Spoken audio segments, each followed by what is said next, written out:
Well, hey, look, I'm pretty excited about the conversation today, and I know we're going to introduce him in a second, but really glad to have Nate joining us. He's been a good customer for a long time, and it's really good of him to make it out. So thanks, Nate. I appreciate you joining us. It's pretty great. Well, I sincerely, appreciate the opportunity to do a couple of things. One is kind of go over the I guess the process and the journey that we're on, but also to just give back to the industry a little bit more, both in IT, cybersecurity, and in manufacturing, since it's what makes our nation strong. So thank you very much. I'm humbled by the opportunity. Yeah, right on. Well, appreciate it. And back at you, humbled as well. We're glad to be a part of it too. That's excellent. All right, well, I think we're about 3 minutes in, so why don't we go ahead and kick it off? I'll do a little housekeeping real quick, and then we'll introduce the people on our webinar here, and we'll get started. So a little bit of housekeeping. We will and are recording this, so if you want to make sure you get a copy of the recording, we'll be sending it out to everybody that kind of registered, so you'll be able to kind of go back and pick up all of the nuggets that Nate's going to give us today, and all of his great insight. And so no need to frantically write down all of the notes, because Nate's going to give us a lot of great information. We're going to send this out in the recording.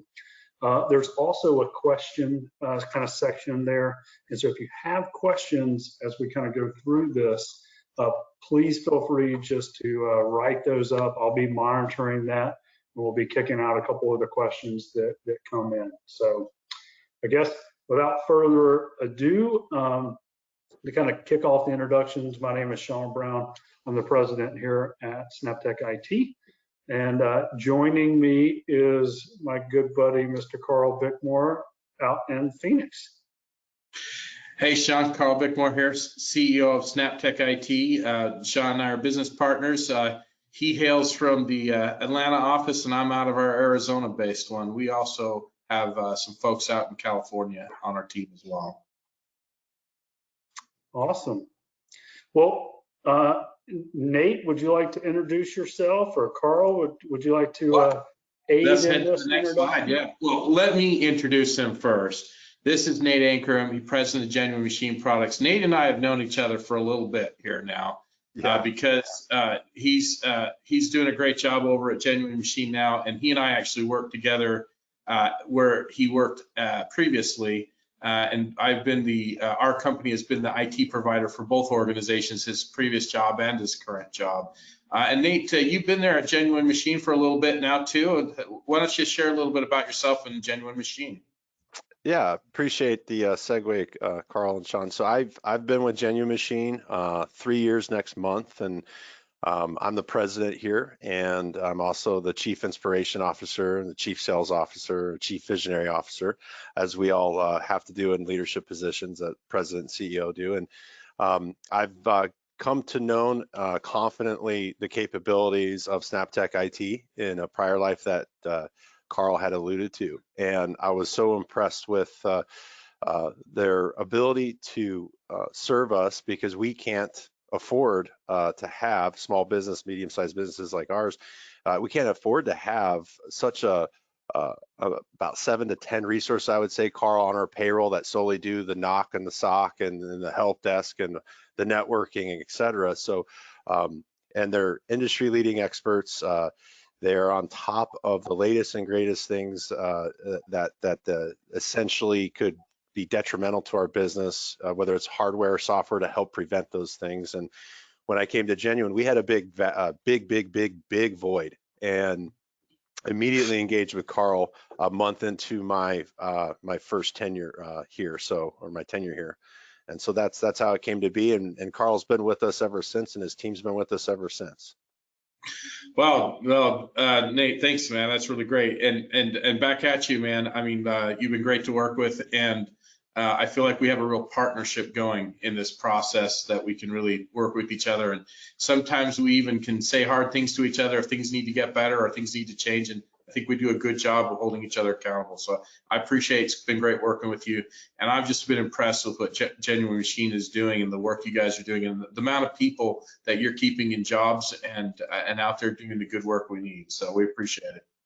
And I sincerely appreciate that as well. Some days it's pretty rough as we all navigate these headwinds in the past 3 years. So thank Well, and you. that's the part of the story we'll get into a little bit here, because I would say that there was definitely some struggles through a couple of COVID years there on this process too, right? So we can reflect on that a little bit, I think. Hey, just real quick, Nate, for our audience that may not know what Genuine Machine does, can you just give us a quick highlight on what you guys do? Yeah, absolutely. I'd be happy to. Genuine Machine Products is a humble machining manufacturing facility in Gilbert, Arizona. We are specifically set up in the aerospace, defense, and now the semiconductor market segments. We are a build-to-print contract manufacturer. Like I said, we don't have any outside service process like plating or painting. We mainly specialize in precision and ultra precision machining, turning, and some small assemblies. So we have a staff of, right now we're at 82 people. Pre-pandemic, we were at 109, so we felt all of the impacts that everyone else has. And like most businesses, we're working to build and staff back up. Great. Awesome. Yeah, thanks for that. Mm-hmm. So here on this next slide, this is a little bit about what we want to talk about today. I mean, one of the things is the CMMC process went through a revision. There was the first version that was floated out there that was now called CMMC 1.0. And then as the years went on, and really I think this is affected on the timing based on the pandemic as well, things got shifted and a new version came out that we're now calling CMMC 2.0. And this is really, I think, started to put a real pinch as things have started to really crept up and they're coming faster and faster. And you know, Nate, you and I have regular conversations about these things, and I was really struck by some of the updates that you were sharing with me that you're seeing out there in the marketplace and with your business. And that's one of the reasons why I thought you'd be a great person to share and help those, because we talk to small parts manufacturers of various kinds within the defense industrial base on a regular basis around IT things. And we get a lot of them have varying levels of awareness about this. Some are aware and don't know what to do. Some are aware and already on their journey, but there are plenty that are still struggling to know the basics and have not really had the screws put to them until recently. And we're starting to see that happen now. And so I feel like that's an important shift that I want to talk about. So we're going to talk about your experience with Genuine Machine, your preparedness. We're going to talk about how that's addressing your security challenges, and then the steps that we would recommend people think about to get there. And I would love just some real world experience that you're able to offer as one of the folks out there doing this good work. So with that, let's head to the next slide, Sean. I think you're still driving, but I want to take Nate through these questions. So I think probably a good place to start is, like, when did you have the notion that you should probably jump in and think about this CMMC? How early did that come for you? How long ago? So to be completely transparent, I'll have to take us all back to the dewy slopes of 2013 when defense contractors started to push the NIST 800.171. I was then working at a larger organization and flowing it down. I was just learning and getting ingrained in it. And then it kind of went dark, and we knew we had a timetable in front of us. And since then, the activity's really exponentially kind of grown. And then during the pandemic, it's like that big wheel that was turning for regulatory compliance kind of came to a halt. And that's kind of been one of the things that we're constantly trying to understand through our customers' lens and through our prospective clients' lens.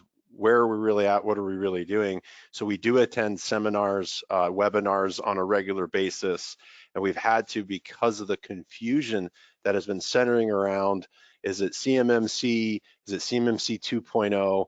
Is it cybersecurity level this, level that? And it's changed kind of dramatically from 2019 when I brought Carl's team in, and we started to assess where we were at and understand what we needed to do at the then requirements that was being flowed down from the DoD and through the DIB or defense industry base.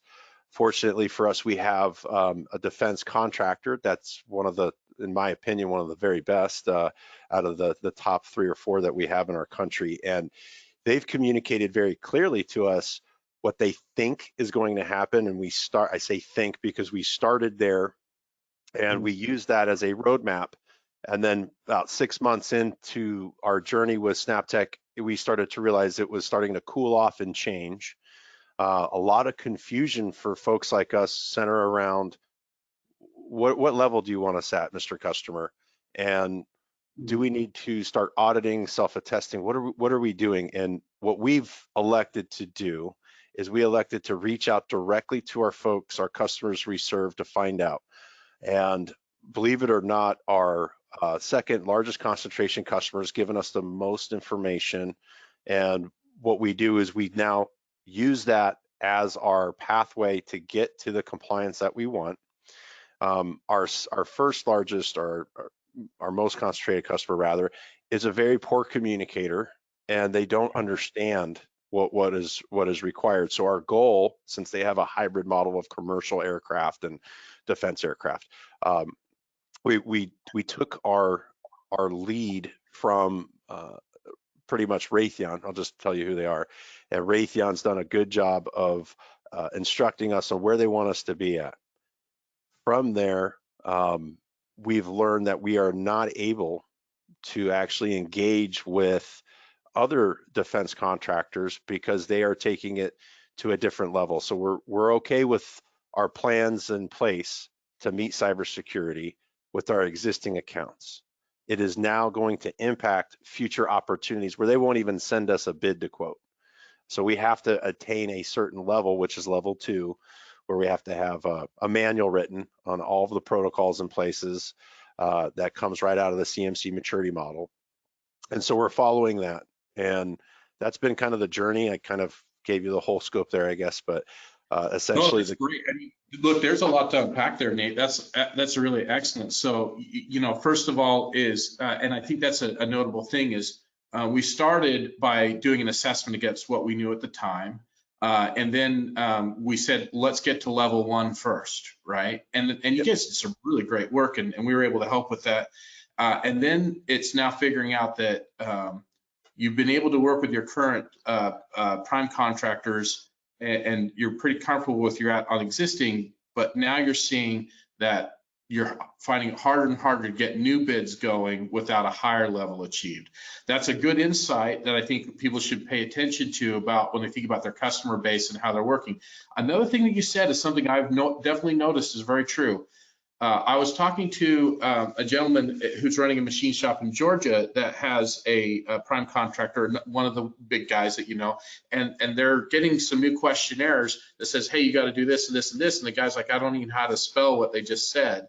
And my advice was, well, get to him and ask him. He's like, I did. And I'm talking to people and they don't know either. And so I think what you said really rings true to me. Some are more ready than others and better at communicating to their subcontractors than others. And I think that that's to be expected. And so depending on how you want to drive the growth of your organization, you probably have to take some of this on, the education and the strategy yourself. But I highly recommend you do what you just said, which is stay in close contact with your customer to make sure you understand their expectations, right? Yeah, absolutely. And with those existing accounts that we have, Carl, just to kind of ride the coattails there a little bit, the plans that we have in place appease them. I'm gonna just be, it's probably an opinion, but I don't think I think it's gonna become a reality, is those plans are gonna eventually get checked. And if we don't have, as manufacturers, contract manufacturers, if we don't have our plan actually coming to fruition, I don't know what's going to happen, but I don't think it sounds very good. They could have to move work, and that is so precious for our organizations right now, because at the end of the day, we want to run our businesses with confidence, and we want to have that sense of security. And I equate it to, it's just like, getting benefits for your employees, because they come first, and and you want to have that peace of mind that you have that insurance piece. Then you want to have insurance on the business and the equipment and the vehicles for it. And we don't think about those things because we've already, you know, bought in and we're doing the insurance. It's the same thing with cybersecurity. Essentially, the DoD and the Pentagon are tired of paying for all the ransomwares and the security breaches and et cetera. And so they're flowing all this down because that's how it's got to work, because they're starting to see, you know, issues that come down 2, 3, 4, 5 tiers where someone gets hacked and locked up, and then next thing you know, they can't deliver a vital national security item. And I don't want to be on that call ever.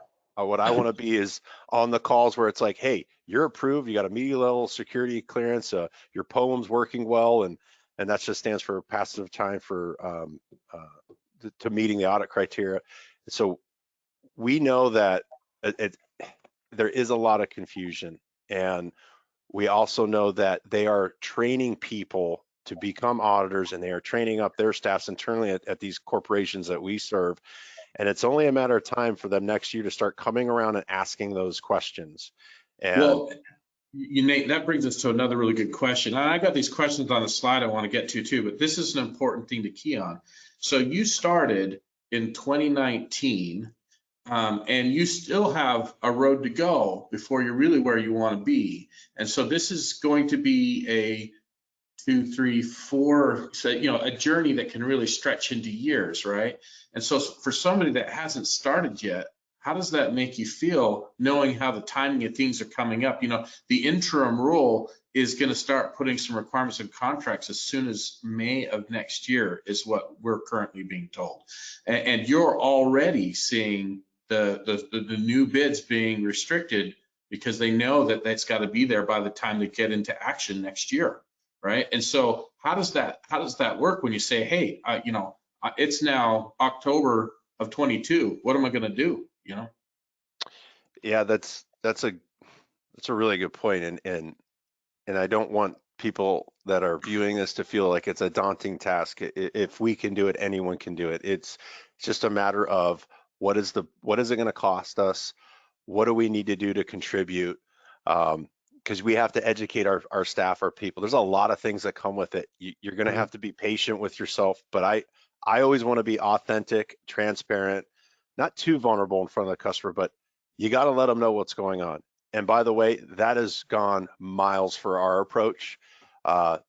Case in point, Raytheon, for example, they've said, we understand that we're not where we want you to be right now. Apologize about that, but we're not where we want you to be right now, but what is your plan to get there? And that's appeased them, and they will be coming back to us around that time frame next June to make sure that our plan has come to fruition. And for starting out, though, to answer your question directly, you need to get SnapTech on site. You need to get them to come out with their team and assess what you currently have, so you understand how much of a hole. To give everyone kind of an understanding, we were at a negative value. And when you're at a negative value, you have to come out of that hole just to start your plan. So it took us, I'm going to just use round numbers, 3 quarters with the pandemic, mind you, 3 quarters yeah, it was not fun for Carl and I. Some crazy months. Yeah, I know. It was, the timeline got dramatically pushed out because of it. And it was about a 33% push out, because we had a goal to be kind of where we needed to be by 3 quarters. And when we got to 3 quarters, it took us an additional quarter to get there, but we got there. And there is investments that have to be made in hardware and software, but more importantly, in your own people, because your people are suspect to social engineers. And what SnapTech brings to the table is they bring a training and awareness from a company called KnowBe4.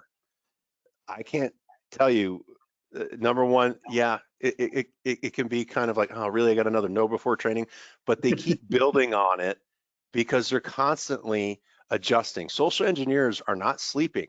They are constantly trying to figure out how they can get in, how they can manipulate us, how they can steal our data, for whatever reasons. And it is, I take it personal because I look at it like I've got to secure the customer's information because it's QE, it's classified information. Unclassified information, yeah, the Thank CY. you. But to that end, I treat it like it's my bank account. Like I don't care if it's a spec or if it's just a white paper or if it's a draw. Obviously, drawings and things like that we know, but you got to treat it like it's your own bank account, because the last thing you want to do is have to escalate up to your customer that you had a breach.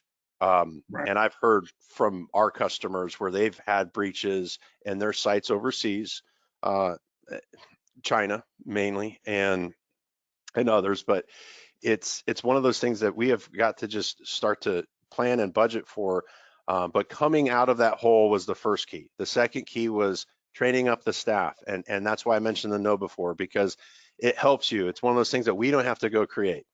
And it's one of those things, just to interject, that is part of the level one. The basics, as they say, is to have end user awareness training. So yeah, excellent point, Nate. Yeah, and I'm trying not to gloss over anything, so I apologize. Outside of the training and the awareness to create more human firewalls, they can take that also into their personal lives too, which is amazing, because now they're not getting spoofed, on the the smishing for via text, type of scams, etc.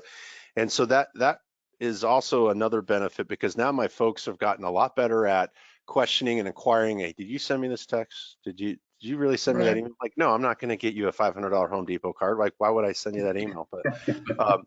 But they're getting it, and the more human firewalls we can create is from my desk down. I look at that. If you take care of your people, they take care of customers. If we train our people up, they can get the benefit of what we need inside the facility, but they can take it with them on their private life too. Last thing I need is someone walking in with personal problems because they got hacked for a bank account or what have you, because that's going to affect their workload. And if they can pick pieces up here from getting to that level one, and we have to maintain that going forward, it's just the confidence is constantly kind of rising. I'm not as paranoid, I guess is the right word, or I don't want to say fearful, but more paranoid of someone opening an attachment that could potentially be a ransomware and lock us down. And there are stories. I mean, I've got folks that are neighbors around here that are contract manufacturers like us, and I've heard some of the horror stories how they've been locked out. And yeah, I mean, it feels like everybody knows at least somebody, and unfortunately, a lot of people have a personal story, that, and hopefully they can get around preventing it the next time, if you will. Well, man, Nate, that's just some pure gold right there, as far as I'm concerned. A great shares on things that you're thinking about in that process. How are you thinking about this now going forward a little bit, as there's this potential looming recession, and you're seeing the business out there, and you're seeing this was potentially going to affect your ability to acquire a new business? How does this sitting with you, and what's your outlook like on the future? Okay, so I'm probably going to come across like Dr. Jekyll and Mr. Hyde. And the reason I say that is it's going to be an expensed item on my balance sheet every month. And when you're looking at how you're performing and you see that big number, it's not that big, but for us it is. And it's bigger than it used to be. Yeah, and it's necessary though. It is a necessary expense, because I can't afford the 1.2 to 1.5 million dollars of salaries just to have all of this in place. What I can afford is that what we call a consulting fee, a service fee that comes with it, and it is worth its weight in gold as far as we're concerned, because we're constantly being hacked all the time. If we don't do it, we're going to lose new business. If we don't do it, we are highly susceptible to someone clicking an attachment or opening a link or what have you, and then locking us out, which I don't even want to think about what that's like. But I've heard the horror stories like Carl alluded to earlier. And I believe that once you start to see the value in it, and you realize, hey, you're just working, just come in and work, and you're not dealing with these headaches, you're not dealing with these issues. And as we would bring in new layers of security or upgrades to existing services or monitoring or detecting, there are learning curves that come with it. And human beings fear change, and we just don't like it. But at the end of the day, once you just get over that and you start embracing that, it becomes a more positive experience, because the alternative does not sound comfortable at all. Yeah, I mean, it's it's a wise place to try to learn from others' mistakes, and hopefully it always remains, knock on wood, that you've heard about it, but no personal stories, right? Yeah. But it's good to have that healthy sense that this is real and it's going on out there, and these conversations are being had. Let's go to the next slide, Sean, real quick. There's some questions on here that we've already, I think, come across, but there's a few that I was thinking like this would be interesting to just kind of hit you from this direction. So I think we've already talked a little bit about what your prime contractors are talking to you about, and the new business generation question. How has your internal IT team responded to the increased workload, and how has that worked, and how has that been embraced by your IT team? Not us, but your team. So our IT team is a department of one. I do not need more people. And the reason I don't need more people is when you've got the right resource and they know how to operate the help desk and the help desk tickets.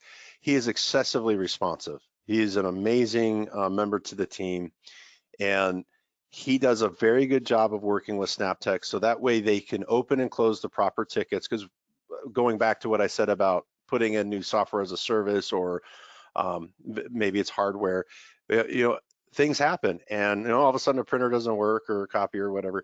The help desk tickets will spike, and we review that data just like we review on-time delivery and quality and costs and all that in our quarterly business reviews. And the reason we're doing that is because we want to see how we're improving. So it also creates more of an awareness, and people are on the journey with us here. And so we get a constant update. One of the slides that he likes to give us that always I get a lot of pleasure out of, because it causes, I think, it could cause a lot of pain, is where we see all of the places globally that are trying to attack us and hack us every day. And that's a testament to SnapTech for blocking and taking care of all that. Well, yeah, the threat detection stuff is astounding. If people have never had that in place, they don't realize. They think, hey, I've got a firewall, I've got my backups, I've got my endpoint protection, like my antivirus or something like that. I'm good. What they don't understand is that doesn't show you anything about what's coming at you, or if somebody broke one of those tools, what they're doing inside your network.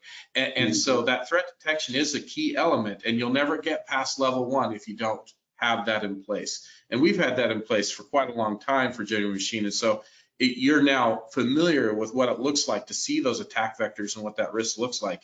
It's pretty astounding, the level of bad actors floating around there trying to take advantage of any opening they can find, Absolutely, yeah. Absolutely. Good answer, good insight. I appreciate it. Also, I like this last question, is just thinking about other folks that are trying to work their way through this journey or trying to figure out how they can figure out the cost of this. I would love it if you could give some advice that you might give another manufacturer trying to figure all this out. And I would love it if you could touch on how you figured out the budget piece and that part of the journey of the decision and the governance. Yeah, I think I'll start with the budget piece. At the time in 2019, our free cash flow was a lot better than what it is today. And so it was one of those decisions that we're going to have to do this, and SnapTech works with us as far as if we're buying hardware and software as a service. They're able to amortize some of those expenses, which really helps a significant amount, rather than going out and trying to do this all on our own. And in addition to that, when we got the number, we actually went in and rewrote our budget to allow space for it. So you're probably going to have to do the same. You're going to have to get creative in order to allow it. And I would say it's kind of like the people component, the customer component, and the partner component. You need to find the right partner. You need to talk to the right customers that you have, and you need to do some investigating on your own. There's a lot of information online, but start with your customers and to see where they can point you. But you need to bring in SnapTech, and you need to get them assessing your business and helping you with understanding the nuts and bolts and the costs. And then you need to start talking to your people, and you need to stay in front of your people, because that's the critical part. When your people start to hear and understand what's happening, that's going to help insulate and protect your business even further. And that's going to also build more stronger and strengthen relationships with your existing customers or the new ones that you're trying to get into. And I say trying because some of us I know I'm being blocked right now by one of the big three in defense contractors right now, and that's understood. However, I think we need to start with understanding what the cost is, bring the partner in, get information with them, with your partner. Hopefully it's SnapTech. I think it should be SnapTech. And then you need to go and start to talk to your customers about, hey, this is what we're hearing. Number one, they're going to respect you. They're going to be like, wow, I've got a partner that's coming to me, approaching me about this, and I don't even know what the heck all this stuff is. You're going to come across like you're insulating them and you're protecting them. That's just going to really give, I think, the firm definition to what a partner is to your customer, and then getting your people more confident in it, because there's going to be a lot of new that comes down, dual factor authenticity, and how you're going to have to use other mechanisms to log in and how you have to properly log off. And I understand how we've ran businesses. I mean, I had the same situation here, and we have slowly migrated everyone up into this is just how we do business now. And Yeah, well, no one complains about it. Yeah, I mean, that's a great comment about the slow move of the culture around technology. And man, I just have to say, we did not tell Nate to keep bringing up our name. So it's very, very complimentary, and thank you. But hey, look, we're not the only IT providers out there that can help. But one thing I'd say is make sure that whoever's helping you with the CMMC journey is a registered provider organization with the accreditation board like SnapTech is. And you might want to just double check that they have experience in it and so forth, so on. But you know, I do appreciate you bringing this up, and it's very kind of you. And I promise we did not tell them to say No, that. they did not. And let me be clear as to why I'm saying that. The reason I'm saying that right now is your junk mail is filling up like mine with 10 to 15 emails a day with, I got cybersecurity, I got stealth monitoring, I got this, I got that. When you really research them, they're a one-man band. They've been in business for less than 2 years. It's just like, this is dangerous. You know, it's so dangerous for them to get their hands on our data. Our customers' data is even worse. And then it's a national security threat. Our only competitive, sustainable advantage, every great nation has done one thing, they build things. And we have got to continue to build the right things for our warfighters. I apologize about saying it that way, but that's what we're talking about. I've got friends that are active duty. And you know what? I want them to get home safely so I can have a beer with them. Yeah. Yeah, 100%. That's very appreciated. Well, so let's move on to the next slide about the proven processes. Before we move on, though, I just have one quick question, and it was based on something that Nate said a second ago. You had mentioned that one of your providers, or one of the big three that you'd kind of mentioned, you are not in yet. Do you see this as an opportunity with the level of CMMC and the proactive work that you guys are doing as an opportunity for new business down the road? Absolutely, Sean. So it's a good point to bring up. I'm using it as a marketing tool already. And when this came up with this prospective client, what had happened is we did the dog and pony show. We're all gung ho. We start going through our regulatory compliance, and we mentioned CMMC. Where we're at level 1, and we're going for level 2. They said, well, you're not at level 2 yet. When you get to level 2, now we can play ball. And it's just furthering our quest, because we have a marketing list, and there's other primes that are on that list. So we started, you know, with who we currently have, targeting a market. Going to the next one is essentially going to be from this first need, you know, who we have in the door, the attention that we have with them. And I know that once we check this box with them, now we can go to the next one, and then the next one. And in that process, I expect on learning too, because when we get up, because the largest defense contractor in our nation is Lockheed Martin, and I really love Lockheed Martin, so really want to get in there. And I'm looking at it like, if we can learn through this process, this journey that we're on, and get this one into the fold, we can now get out to Lockheed Martin and start a relationship with them. Yeah, so there is potential ROI in what we're doing here. Oh, absolutely, positively. I mean, you're not gonna, I don't like saying it this way, you're not gonna see it for the first 12 to 18 months. However, it's sustaining your business. So technically you're already getting it now. And then when you're going to, maybe you're strategizing to grow your business, or maybe you're strategizing to get rid of maybe you need to fire a customer, but they have too much content and you need to replace it with another customer. These are all marketing tools, and I'm just going to say this: when we registered for medium level, for escalation up, if God forbid there's ever anything that happens, there's only 2 other suppliers that were in that certification. So we're the 3rd. And Yeah, well, that's a key note, and that's what I'm seeing out there. For all the things that you still need to do and are working on, my estimation is Genuine Machine is actually ahead of most of the competition in your space. that's amazing to hear from you, because in December of 2019, we were It so was far behind. Well, you see lots of folks that are really having to make a shift in order to get there for this. Yeah, Well, so absolutely. in the interest of time, I think it would be great to share this thought on the proven process and then get to any questions that you might have. Look, the whole process needs to begin with an assessment. You said at the beginning, if you remembered back in the days of 2019, I said, hey, look, before we begin, we need to get you an SPRS score for the SPURS system. We need to do an assessment using the Department of Defense methodology, and we need to go through each of the controls and just figure out where you stand and put together that initial plan of action and milestones, the POEM, as we say, and the system security plan, and start building that process. So you first should know where you're at. You got to start with that readiness assessment. Things get analyzed. You need to get those basic scores entered in the system. And then comes the planning, where you look at that gap analysis and we put that timeline out there. I recommend the level 1 first into the level 2 strategy. So start with the basics and then move. And that's where you begin to build and work on your remediation projects.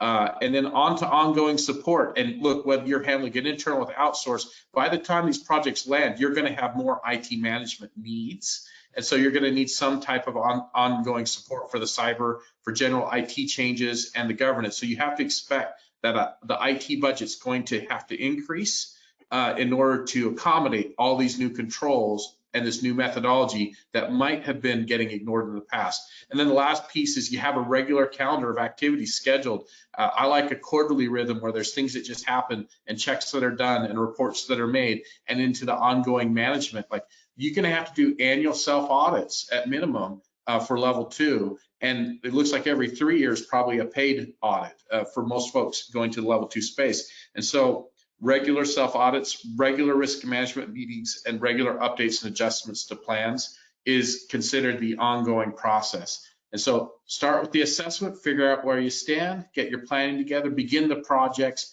build in the ongoing support for the projects as they execute, get the regular routine of the cyber calendar scheduled of activities, and then on to ongoing adjustments.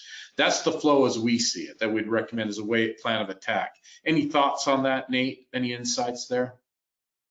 No, you hit the nail right on the head. That's essentially kind of the path we're following. I think that we're still kind of waiting to understand from our customers if they want a self-attestation, or to your point, if we're going to have auditors come in for level 2. We think we're going to absorb level 2 by June of next year, and then from there, we're going to have to see if we need to go up another layer. And I think the path that Carl has spelled out is very process detailed as far as how we have to go. And I know that we're on that path right now for level 2, and I'm looking forward to understanding additional requirements, because if we can continue to protect our customers, and there's only a few of us in this right now, there's going to be a lot of opportunity for those that are in it.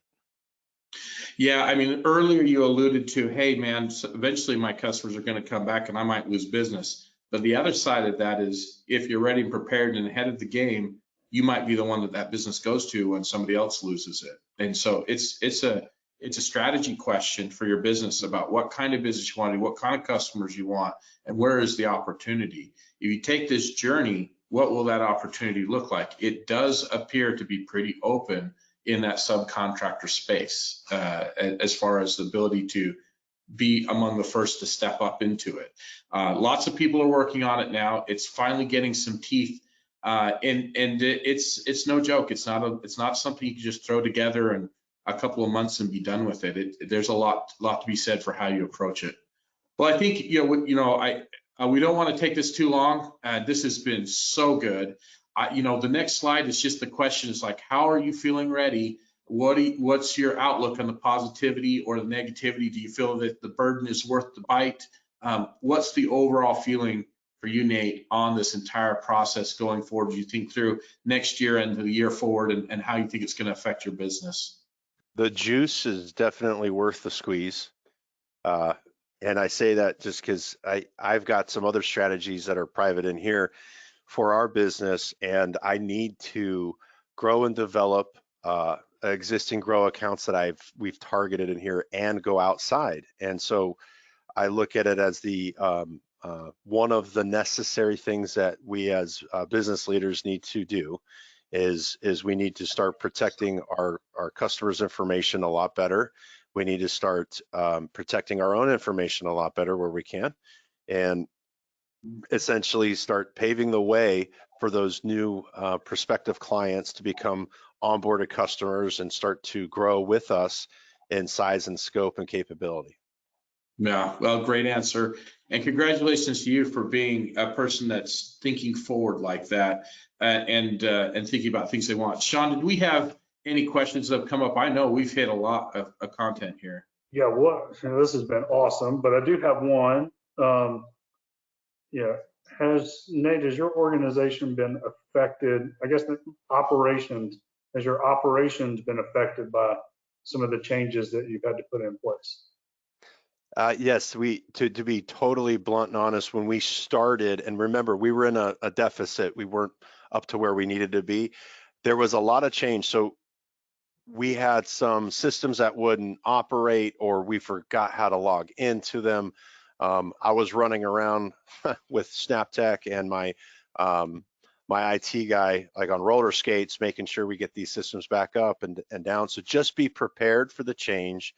And what I mean by that is as you're going to integrate and start testing, yes, there's test environments that they set up.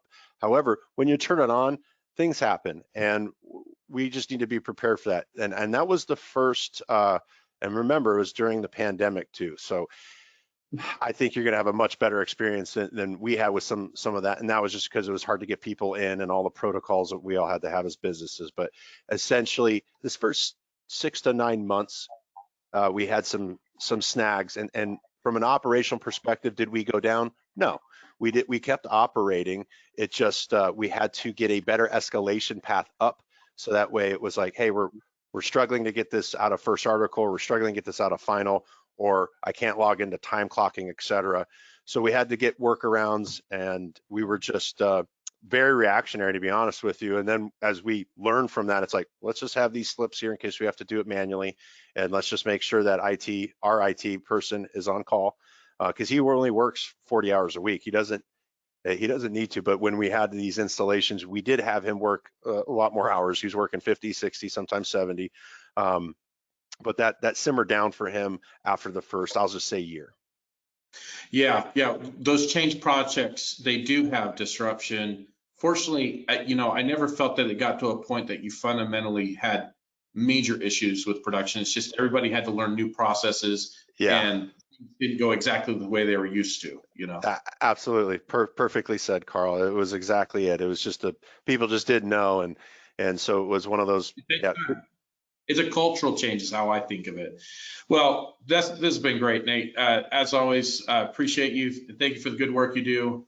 Just a reminder for everybody on here, we will be holding another webinar on November 17th. I think, Sean, maybe you could preview the topic a little bit. Well, I know we're working on a couple. It's either going to be around Office 365 security, which is a huge topic. Big topic. Or we're going to dive into how to better leverage Microsoft Teams inside your environment. So a couple of cool topics. And so I can tell you one will be in November and one will probably be in December. Well, and if you're interested in a topic, let us know. Or if you like one of those better than another, let us know. We're here to try to educate. We're here to try to help people better understand these topics that be complicated.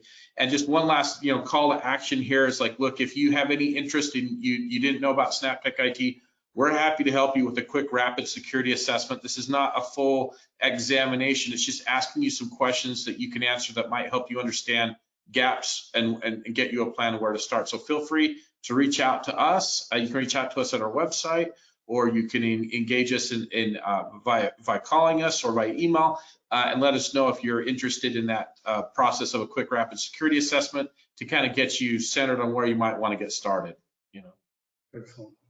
Well, thank you all for attending today. Nate, this was fantastic. What great content and information. Thank you very much for jumping on and helping kind of spread the word. And so really appreciate you today. I really appreciate you having me.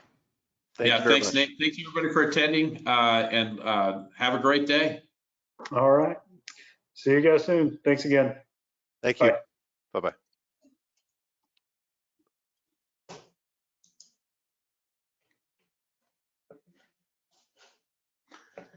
How great was he? That was awesome.